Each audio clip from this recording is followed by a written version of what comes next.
You hear it everywhere. People feel financially squeezed. They'll tell you that money-related anxiety is the highest it's been in years.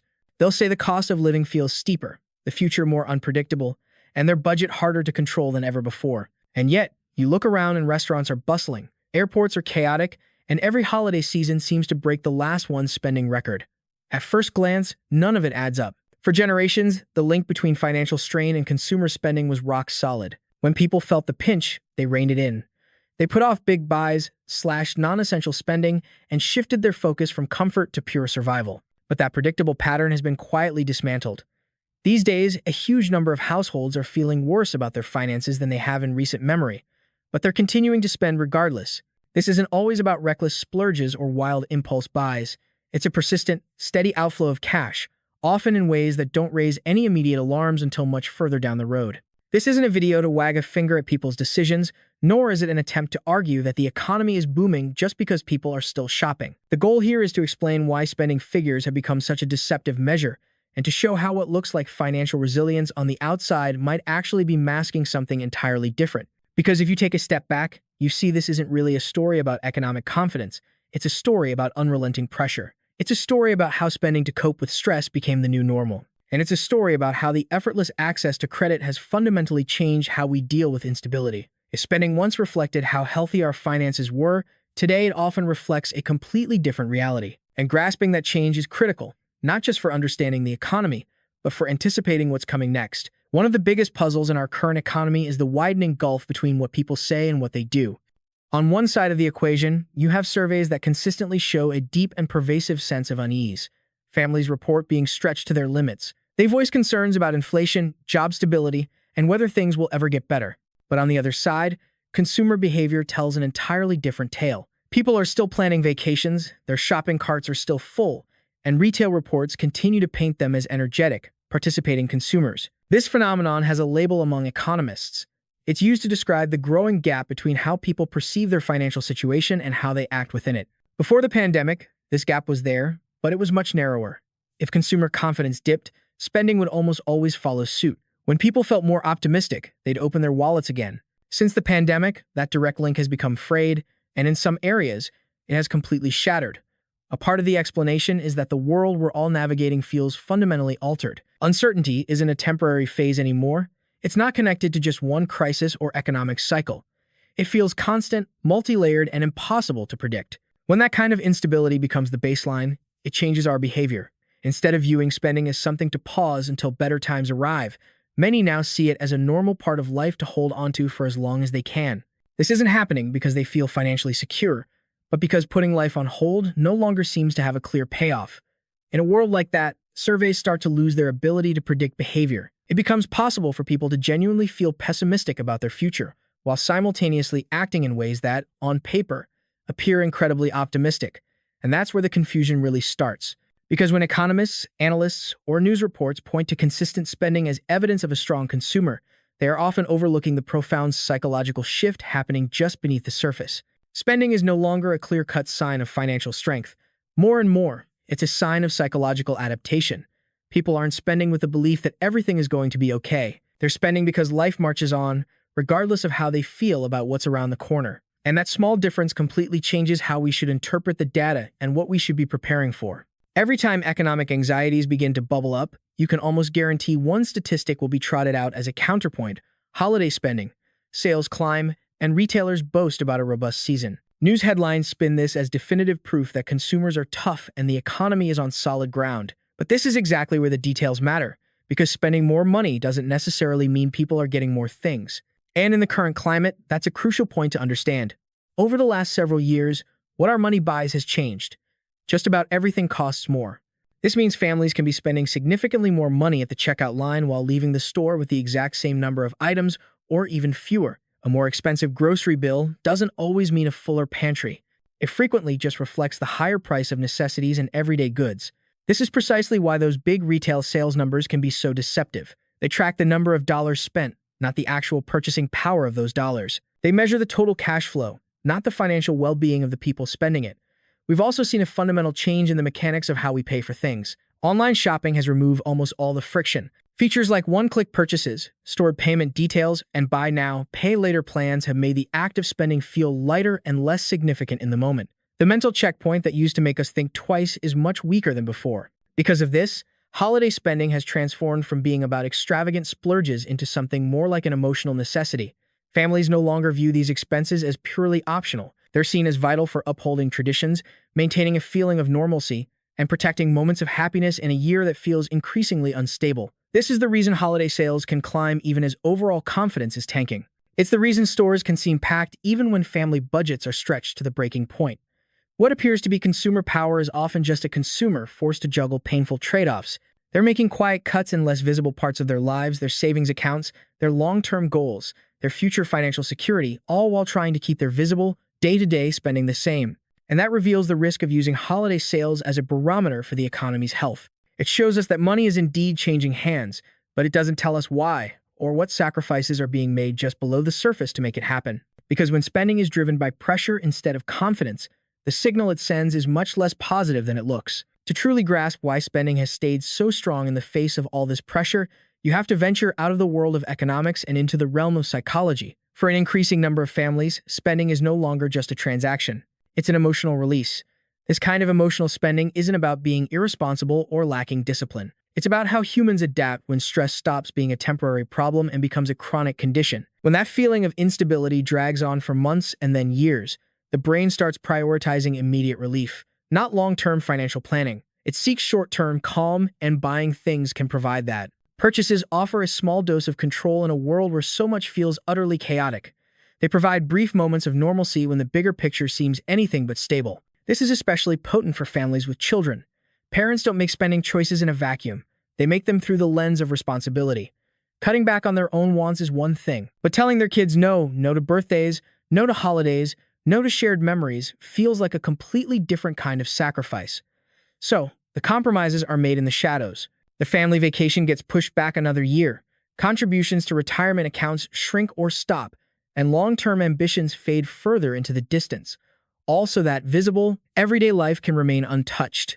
They do this because it helps preserve something incredibly valuable: the feeling that their life hasn't been completely diminished by outside forces. This is why this form of emotional spending has become so widespread. It isn't powered by optimism. It's powered by the deep-seated need to protect sources of meaning in the present, especially when the future feels so unreliable. The catch is that this emotional relief doesn't make the financial consequences disappear. It just postpones them. The money spent for that moment of comfort doesn't just evaporate. It eventually reappears as a tighter monthly budget, a higher credit card balance, and less room to maneuver when the next crisis hits. And because those future costs feel abstract, they are much easier to set aside in the moment. Over time, this dynamic creates a very fragile stability. Spending remains high not because families are doing well, but because the immediate emotional pain of cutting back feels far worse than the distant risk of the bill eventually coming due. Has gone from being a safety net to a central pillar of day-to-day purchasing. Services like credit cards, payment plans, and buy now, pay later options have erased the distinction between having cash and having the ability to spend. For a lot of families, that line is now almost entirely gone. What sets this moment apart from previous economic cycles is just how normal this has all become. People are no longer taking on debt just for major emergencies or big-ticket items. They're increasingly using it to manage the flow of ordinary life, covering groceries, utilities, and vacations, along with seasonal costs that once came out of cash reserves. This shift fundamentally alters the psychology of spending. When the upfront hit is small, pushed off, or split into several payments, the choice feels less consequential. The actual financial weight becomes an abstract problem for a later date. But later is precisely where the danger grows. As credit balances swell, financial wiggle room vanishes, and as minimum payments increase, any margin for error disappears. And with these mounting obligations, households become hypersensitive to even the smallest financial disruption. This is the anatomy of a consumer debt crisis. It doesn't arrive with a bang, but through a slow, quiet acceptance. On its own, each decision to borrow seems manageable, but added together, they construct a financial reality that requires absolute stability to work. The inherent risk is that for most households, stability is a luxury they don't have. This debt-driven consumption can make the economy seem much stronger than it really is. It ensures money circulates, and it inflates sales numbers, and it hides the immediate signs of financial distress. But it also pushes all that risk from today into tomorrow, where it's far more difficult to control and much easier to ignore until the situation changes. And when circumstances do sour due to a layoff, reduced work hours, or higher living costs. The very same debt that once enabled a lifestyle now becomes a trap. At that stage, families aren't just adjusting how they live, they have to systematically dismantle it. This is why debt is so central to this entire discussion. It's not simply fueling spending, it's fundamentally altering how we manage uncertainty and determining how vulnerable we are when that uncertainty finally becomes a reality. In our current economy, one of the biggest sources of confusion is inflation. The headlines celebrate that rates are falling, and news reports say inflation is cooling, which sounds like things are getting better. For most families, however, it doesn't feel like a relief at all. The reason is that slowing inflation doesn't mean prices are dropping. It just indicates that they are climbing at a less frantic pace. The economic hit has already landed, and costs are now cemented at a much higher level. The prices for everyday needs, like food and insurance, have been reset, along with housing and other services, and almost none have returned to their previous levels. For families whose paychecks failed to keep up, this has carved out a permanent canyon between what things cost and what they can reasonably afford. This is the point where it becomes easy to misunderstand spending habits. People aren't reacting to economic data, they are reacting to the price tags in front of them. They remember the old prices, and they feel that discrepancy every single time they pay a bill. Even when they get a raise, the extra income often feels like it's already spent before it can create any real breathing room. So when you see continued spending, it isn't because people think inflation is under control. It's because they know cutting back won't bring back the past. It will only shrink their present. This explains why inflation leaves such a deep psychological mark long after its peak. It undermines confidence, reshapes expectations, and cements the belief that waiting for a better deal might not pay off. In such a climate, spending stops being about timing the market and starts being about navigating the world as it is today. And that creates the conditions for the next pressure point, the one that connects all these threads, and will ultimately define how long these patterns can hold. From a distance, the job market appears to be in good shape. We haven't seen a massive unemployment surge, companies are still hiring, and there are no headlines screaming about a crisis. But just below that calm surface, the very nature of the job market has changed in ways that workers experience long before the official statistics reflect it. A huge share of recent job creation has been clustered in a handful of industries, such as healthcare, social services, and other fields related to essential needs. In contrast, many of the more lucrative and flexible positions in manufacturing, logistics, and professional office settings have either stalled or quietly vanished. For employees in those sectors, the shift is subtle but deeply felt. Work hours grow more unpredictable, promotions are delayed, and the hunt for a new job takes far more time than anticipated. Another telling sign is the increase in individuals working part-time because they can't secure a full-time position. That form of underemployment doesn't always set off alarm bells, but it consistently weakens financial stability. Income becomes less predictable, and even minor purchases begin to feel like a risk. This is the intersection where emotional spending and debt crash into the reality of the job market. When workers lose confidence that their earnings will grow or even stay consistent, long-range planning gets pushed aside. Saving becomes a luxury, their financial footing feels shaky, and their focus shifts to just staying afloat today. Instead of bracing for the unknowns of tomorrow, the labor market doesn't need to completely implode to trigger this response, it just needs to stop moving forward. And as that momentum dies down, families adapt. They typically don't panic. Instead, they make quiet adjustments by leaning more heavily on credit, stretching their budgets tighter, and holding on to the aspects of their lives that still feel meaningful for as long as possible. This is why stress in the labor market often appears in consumer behavior before it's reflected in layoff numbers. People have a sense that things are changing, even if it takes time for the data to confirm their intuition. When spending continues under this strain, the cost doesn't simply vanish, it gets shifted elsewhere, and the sacrifices are usually made in areas that don't cause immediate pain, making them dangerously easy to ignore. Savings rates decline, emergency funds get depleted, and long-term aspirations silently drift further into the distance. For many families, the choice isn't between spending or saving, but between maintaining a sense of normalcy now and giving up financial security later. And because the future feels abstract, while today's pressures feel overwhelming, the future usually loses that fight. This is how the danger multiplies. As these financial safety nets shrink, households are left increasingly exposed to even small disruptions. A car breakdown, an unexpected medical expense, or a few weeks of lower pay suddenly has a much greater impact than it once would have. The room for error is completely gone long. Before anyone notices a major drop in spending, homeownership provides one of the clearest illustrations. Escalating prices and higher interest rates have already put buying a home beyond the reach of many. Leaning more on credit cards while watching savings shrink just digs the financial hole deeper. What starts as a temporary fix to get by soon becomes a permanent cycle of being left on the sidelines. The same troubling trend applies to planning for retirement. It's easy to put off saving for retirement because it feels like a problem for another day, decades from now. But little by little, all those missed contributions stack up, leading to a future with far less freedom and a greater need to depend on others. None of this is a sudden event, which is precisely what makes it so perilous. Spending continues, daily life appears to function normally, and the whole system seems fine until the day it's not. And when the economy finally tightens, the families with the least amount of financial cushion feel the blow first and most severely. The fundamental risk isn't that people are spending money, but that they are doing so while systematically stripping away their own ability to handle a crisis. And that is a fragility that no amount of short-term perseverance can hide indefinitely.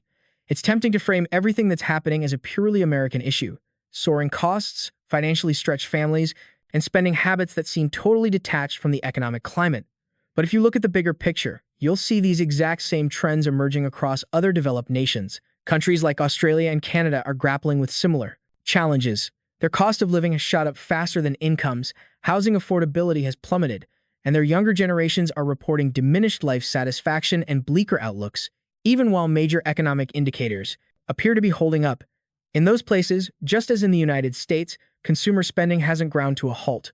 People continue to travel, to shop, and to be active in the economy, but the reasons behind it feel all too familiar. We saw asset values explode during the pandemic, credit became incredibly easy to get, and the cost of everyday life went up, without anyone's financial safety net getting any stronger.